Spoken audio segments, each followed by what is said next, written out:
Hi, my name is Praveen. In this video, I'm going to show you how to connect a software-defined radio SDR to a Raspberry Pi, how to install it, and then to use it in an interesting project that tracks aeroplanes flying over us. This is an introductory exercise on SDR. SDR is software-defined radio, as I already mentioned. Software-defined radios are radio receiver and transmitters. We cannot use a transmitter without a license, so I'm just going to use a receiver. This receiver is from Noelec and it costs only about $24. It already comes with an antenna, so I'm going to use this antenna to connect to this SDR and to connect it to Raspberry Pi. SDR devices are very interesting in the sense that they can capture signals. This particular SDR can capture signals from 25 megahertz to 1750 megahertz. So it can go all the way from high frequency band to very high frequency band to ultra high frequency bands. So all of the signals that are being transmitted in that range, we can capture and use them.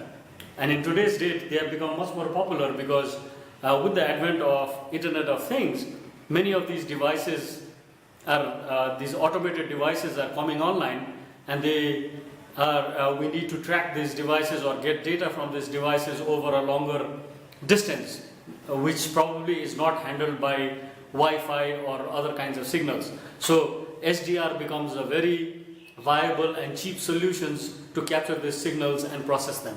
This particular SDR, if you open up the cover, is actually a USB device. So you just connect it to the USB port and you should be ready to go. For the antenna, there's a point over here which goes into the SDR, and now your antenna is connected.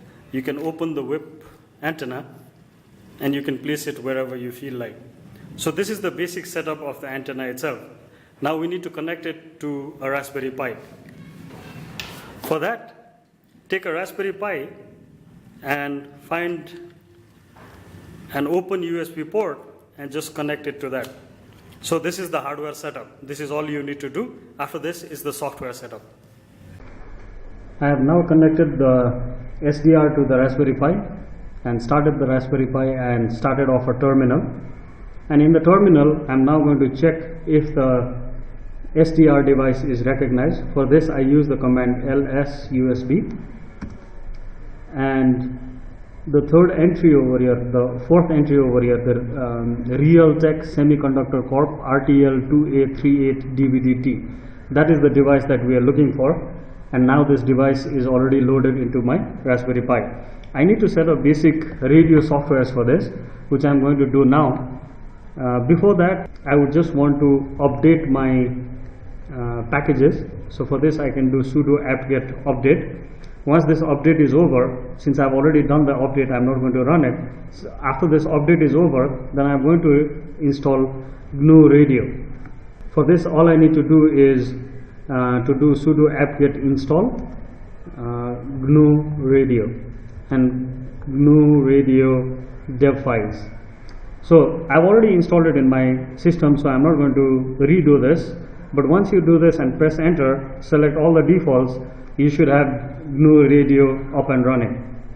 Once the installation of GNU Radio is complete, I also need to install a couple of more packages. For this, I'm going to install sudo apt-get install RTL SDR. This is for this particular device, and GROSMOSDR. These are the other two softwares that I will require. And then once the installation of this is completed, I can go back and do ls usb, and we should be able to see our device. Before we install the softwares, probably we might not see the device. So no need to panic. All you need to do is install all the softwares, especially GNU Radio, RTL-SDR, and GR-OSMOS SDR, and you should be able to see your SDR working.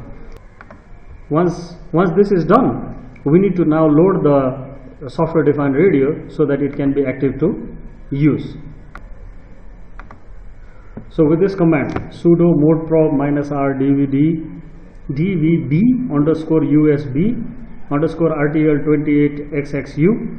With this, I'm going to load the drivers for my SDR.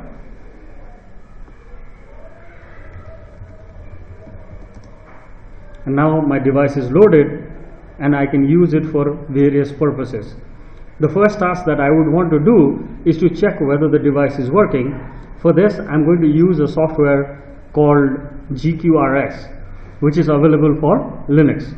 For Windows, you have a very suitable alternative called SDR Sharp, which is very effective and very nice. So this is my GQRX interface, and you will see that right now it's configured to capture signals at 934.820 megahertz. So let me change that to a high frequency signal, which is, so now my signal is, now I'm going to capture signals at 24.200 megahertz. Now I can stop the receiver. So for this I can just start DSP, and then I can get signals. Now if you see all of these red places, some sort of signals are coming on these places where these spikes are being seen. So I can go to one of them and start receiving the signal.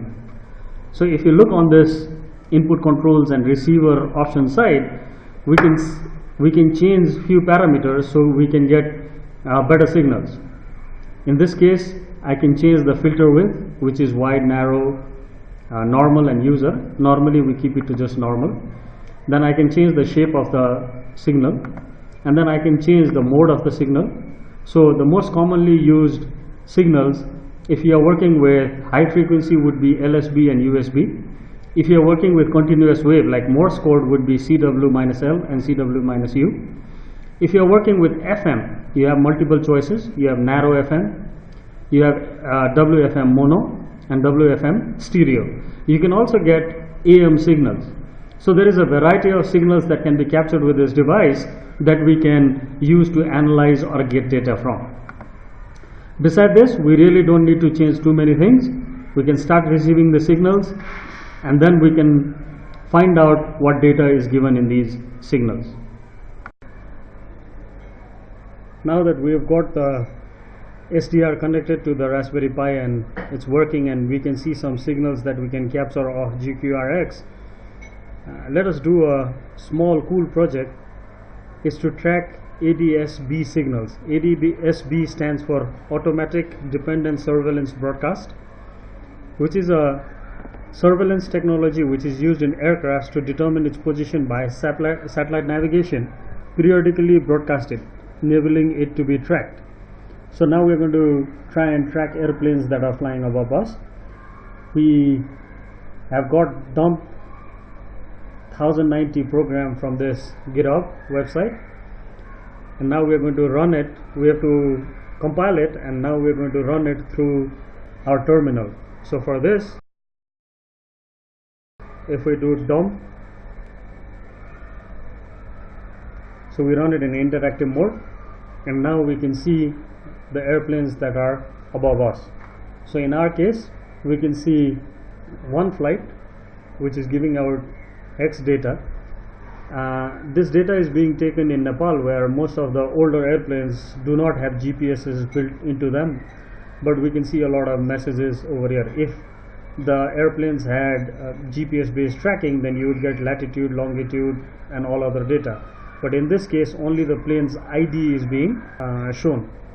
So this is an interactive mode where you are seeing everything in the console. We can also see the same set of data on a web browser. So for this, let me halt this. Okay, now we run it for a web browser. So for this, we need to do dump 1090 minus minus interactive minus minus net. So we get data on interactive mode over here as well as on a web browser. So if you go to a web browser and then connect to localhost 8080. So right now there are no planes, but once you see the planes, you should be able to see planes and where they are being tracked at. So on this map, you should be able to see a chart of all planes that are over your skies right now.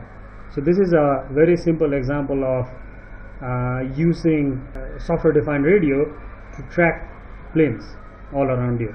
There are many other projects that you can do. One that we can suggest very quickly to try is, if you have a Accurite 5-in-1 weather station, then it gives a signal at 433 megahertz, and that can be tracked using an SDR, and you can convert that signal into data that you can receive from the weather station. There are many other projects that you can do using this SDR, including another one that would be to track iBeacons. You can buy iBeacons off Amazon and connect, put them on, and then track their signals using SDR.